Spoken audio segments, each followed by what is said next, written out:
दोस्तों yes bank की बात करें स्टॉक में आज हमने फ्लैट क्लोजिंग देखी है। यस बैंक बहुत जल्द क्वार्टर टू का रिजल्ट हमारे सामने लाने वाला है। डेट हमारे सामने आ चुकी है। इसके अलावा कंपनी की तरफ से जो इस रिजल्ट को डिस्कस करने के लिए इन्वेस्टर मीटिंग रखी गई है उसकी डेट भी आ चुकी है। इसके बीच में अगर आप देखें तो लेटेस्ट सितंबर के म्यूचुअल फंड के आंकड़े भी निकल कर आ चुके हैं जो काफ़ी ज़्यादा चौंकाने वाले हैं। और यस बैंक का स्टॉक जो काफ़ी समय से 17 के आसपास है, क्या आने वाले समय में ये 20 को क्रॉस करके 3 डिजिट में जा सकता है, जानने की कोशिश करेंगे इस वीडियो के माध्यम से। आखिर क्यों तेज़ी नहीं बन पा रही है यस बैंक के अंदर, क्योंकि काफ़ी समय से देखें तो यस बैंक का स्टॉक स्टेबल दिखाई दे रहा है, लेकिन यस बैंक में बहुत कुछ देखें तो अचीव किया है। यस बैंक के मैनेजमेंट ने जो कोशिश की है उसके फल पॉजिटिव मिल रहे, रिजल्ट काफ़ी बेहतर आ रहे और अपने एनपीए से छुटकारा पा लिया है। देख सकते हो कि डिजिटल ट्रांजैक्शन में इंडिया की बड़ी बड़ी बैंकों को पछाड़ दिया है, उसके बावजूद भी प्राइस नहीं बढ़े, तो उसके पीछे वजह क्या है जानने की कोशिश करेंगे इस वीडियो के माध्यम से। लेकिन फ्रेंड्स, उससे पहले अगर आप पहली बार हमारे चैनल पर आए तो चैनल को सब्सक्राइब कर दीजिए, एक बेल आइकॉन दबा दीजिए ताकि जब भी नया वीडियो बने पहला नोटिफिकेशन आपको मिले। वीडियो पसंद आए तो लाइक से जरूर कीजिए। चलो फ्रेंड्स, वीडियो स्टार्ट करते हैं। मैं हूँ आपका दोस्त SB दवे और हमारे अपने चैनल ऑनलाइन कमाई में आपका बहुत बहुत स्वागत है।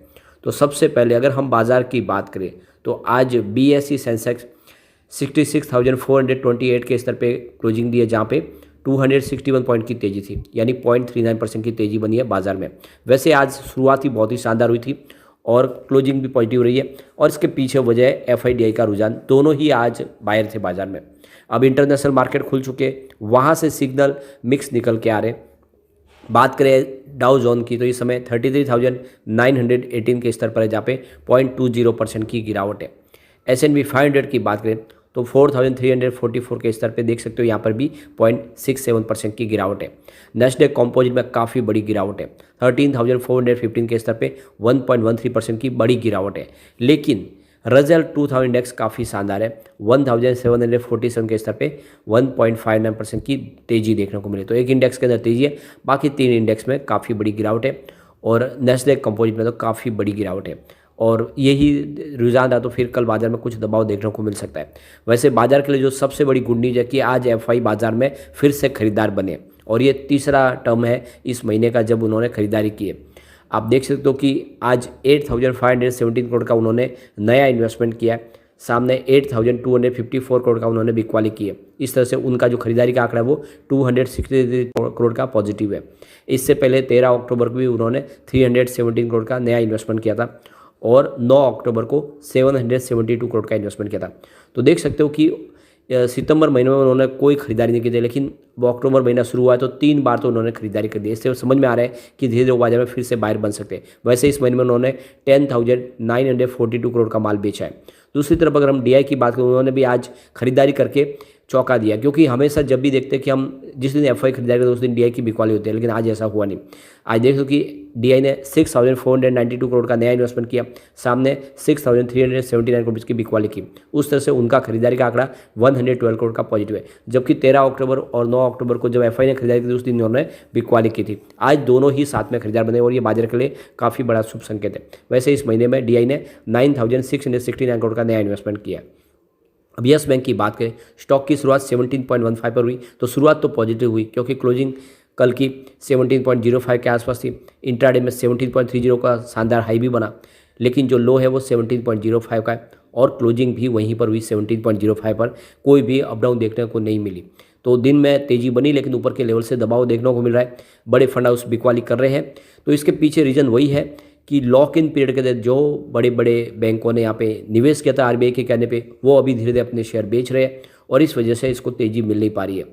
अब पिछले 1 साल के हिसाब से देखो, यहाँ पे 7% की ही तेज़ी है। 15.5 के आसपास स्टॉक था साल भर पहले। अब 6 मंथ की भी बात करो 2.40% की तेज़ी है, 16.20 के आसपास स्टॉक था, यानी कि सीमित दायरों में कोई बड़ी तेज़ी देखने को नहीं मिली। और 1 मंथ के हिसाब से तो 8% की बड़ी गिरावट हुई, क्योंकि 18.5 से स्टॉक इस समय 17 के आसपास आया। वॉल्यूम आज थोड़ा सा बड़ा है, पिछले 1 महीने पहले इसका 16 करोड़ का वॉल्यूम था, 5 करोड़ की डिलीवरी उठाई गई थी। 1 वीक पहले 8 करोड़ का वॉल्यूम था, 3 करोड़ की डिलीवरी उठाई गई थी। कल 9 करोड़ का वॉल्यूम था, 3 करोड़ की डिलीवरी उठाई गई थी, और आज 10 करोड़ का वॉल्यूम हुआ, यानी वॉल्यूम बढ़ने लगा है। ये बाजार के लिए एक अच्छी खबर है यस बैंक के लिए। अब यहाँ पे यस बैंक ने जो एक्सचेंज को जानकारी दी है कि उन्होंने इन्वेस्टर मीटिंग रखी है, ये कॉन्फ्रेंस कॉल होगी। तो जैसे कि देख सकते हो कंपनी ने Q1 के रिजल्ट का डेट का ऐलान कर दिया है। सैटरडे 21 अक्टूबर को कंपनी अपना Q2 का रिजल्ट डिक्लेयर करने जा रही है और इस रिजल्ट को लेकर जो इन्वेस्टर है उनके साथ में कॉन्फ्रेंस होगी और यह मंडे को होगी फिर 23 अक्टूबर को और 10:30 बजे सुबह का टाइम दिया गया है जिसमें यह कॉन्फ्रेंस होगी। इस कॉन्फ्रेंस के दौरान MD और CEO प्रशांत कुमार होंगे। इसके अलावा रंजन पेंटल जो एग्जीक्यूटिव डायरेक्टर है, इसके अलावा निरंजन बोनाडेकर होंगे चीफ फाइनेंशियल ऑफिसर और इसके अलावा मनीष जैन जो कंट्री हेड है होलसेल बैंकिंग के और मिस्टर सुनील परनामी जो हेड है इन्वेस्टर रिलेशन के। तो ये इस इन्वेस्टर मीटिंग में होंगे। तो डेट हमारे सामने आ चुकी है। अब रिजल्ट की बात करें तो रेवेन्यू तो लगातार बढ़ ही रहा है, इस बार भी आशा करेंगे रेवेन्यू बढ़ेगा। तो जून 2022 में जहाँ पे 5,920 करोड़ के आसपास था वो जून 2023 में बढ़ के 7,637 करोड़ के आसपास पहुँच गया। काफ़ी शानदार बढ़ा है रेवेन्यू और प्रॉफिट भी बढ़ा है। जून 2022 में जहाँ पे 314 करोड़ के आसपास था वो जून 2023 में बढ़ के 347 करोड़ के आसपास पहुँच गया। और जो सबसे बड़ी बात है कि दिसंबर में तो 2 डिजिट में आ गया था। उस हिसाब से देखें तो इस बार भी आशा करें कि रिजल्ट बेहतर होगा और प्रॉफिट रेवेन्यू बढ़ेगा तो फिर शेयर को एक बड़ा ट्रिगर और मिल जाएगा। अब यहाँ पे अगर हम इसके शेयर होल्डिंग पैटर्न को देखें तो FI का काफ़ी अच्छा निवेश है। जून क्वार्टर में देखें तो FI की होल्डिंग बढ़ी है। मार्च में 23.10% की होल्डिंग थी जो जून में 23.79% तक पहुँच गई है। DI का इन्वेस्टमेंट भी बढ़ा है। 4.75% होल्डिंग थी मार्च में जो जून में बढ़ के 4.79% हो गई है। म्यूचुअल फंड ने भी अपनी होल्डिंग को बढ़ाया। 0.12% की होल्डिंग थी मार्च में जो जून में 0.16% हो गई है। और जनरल पब्लिक की होल्डिंग यहाँ पे घटी है बिल्कुल। 72.15% के शेयर थे मार्च में जो जून में घट के 71.42% पर आ गई है। अब यहाँ पे सितंबर के लेटेस्ट म्यूचुअल फंड के आंकड़े भी आ चुके हैं। सबसे बड़ा देखो मोतीलाल ओसवाल निफ्टी मिड कैप 150 ने यहाँ पे 13.87 करोड़ का इन्वेस्टमेंट किया है। इसके अलावा Nippon India Nifty mid cap 150 index ने भी 13.50 करोड़ का इन्वेस्टमेंट किया है। Nippon India ETF Nifty mid cap 150 यहाँ पे जी ने भी करीब 13.44 करोड़ का इन्वेस्टमेंट किया है। Mirae asset Nifty mid cap 150 ETF ने 6.95 करोड़ का इन्वेस्टमेंट किया। मोतीलाल ओसवाल निफ्टी मिड कैप 100 ने 6.25 करोड़ का इन्वेस्टमेट किया। ICICI Pru Nifty mid cap 150 ETF ने 2.93 करोड़ का इन्वेस्टमेंट किया। ICICI Pru Nifty mid cap 150 index ने 2.69 करोड़ का इन्वेस्टमेंट किया। SBI Nifty mid cap 150 index ने 2.67 करोड़ का इन्वेस्टमेंट किया। 361 क्वांट फंड ने 1.77 करोड़ का इन्वेस्टमेंट किया। Aditya Birla SL Nifty mid cap 150 index ने 1.65 करोड़ का इन्वेस्टमेट किया। तो काफ़ी बड़ा निवेश हुआ है म्यूचुअल फंड की तरफ से। अब चलते कुछ बड़ी डील की तरफ। तो सुबह 9:16 पर 17.20 की प्राइस से 26 लाख शेयरों की एक बड़ी बिकवाली हुई।